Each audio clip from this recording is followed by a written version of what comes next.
My daughter's voice carried a strange edge. "Dad, come here, quick." I dropped the bottle I was warming and ran down the hall. She stood by her bed, holding the neighbor's 2-year-old against her chest. Her face was pale. "Look," she whispered. I lifted the boy's shirt and froze. Across his small back, deep, uneven lines. Some healing, some new, each one deliberate. My throat locked. The room felt smaller.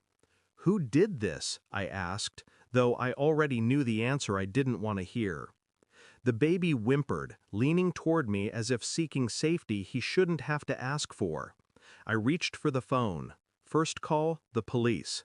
Second, his mother. "You need to come home," I said flatly. She asked, why? I only said, now. She arrived 10 minutes later, still in her nurse scrubs, face tired, innocent, rehearsed. I didn't speak. I just pointed to the boy's back. Her eyes widened for half a second, then controlled, composed, too quickly. The kind of reaction that wasn't surprise. Recognition, maybe. She dropped to her knees, fake sobs spilling out.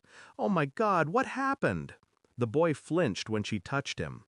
That's when something in me cracked, not loud, just inward. I'd known her 3 years. She'd moved next door after her husband left. Said he was abusive. Said I was the only person she trusted with her son.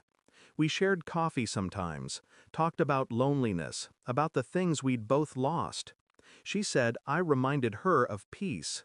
She said she wished her son had a father like me. I believed her. And now this.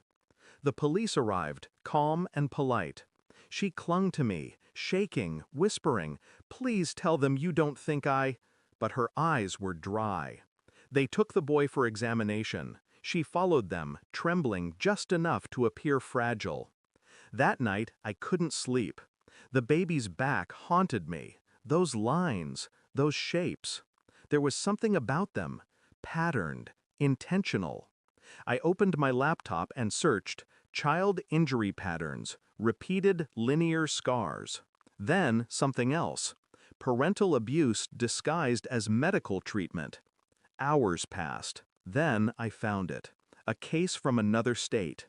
A nurse using home therapy methods on her child. Same patterns, same excuse. My stomach turned cold. I checked the baby monitor footage from earlier that day. She'd dropped him off half an hour before her shift. He was fine then. So whoever did it before. I called a detective I knew, former colleague from my short time in the force. Told him I suspected something. He told me to document everything, so I did. Photos, dates, logs, every bruise, every shift in her tone. 3 days later, she came back smiling, pretending nothing had happened. The boy wouldn't look at her. When she tried to hug him, he whimpered. That was the moment I decided I wouldn't let the system fail him. The medical report came back. Multiple scars consistent with repeated thermal injury. Cigarette burns shaped like small crescents. The detective asked if I wanted to be present when they questioned her. I said yes. She sat across from me, hands clasped, eyes rehearsed.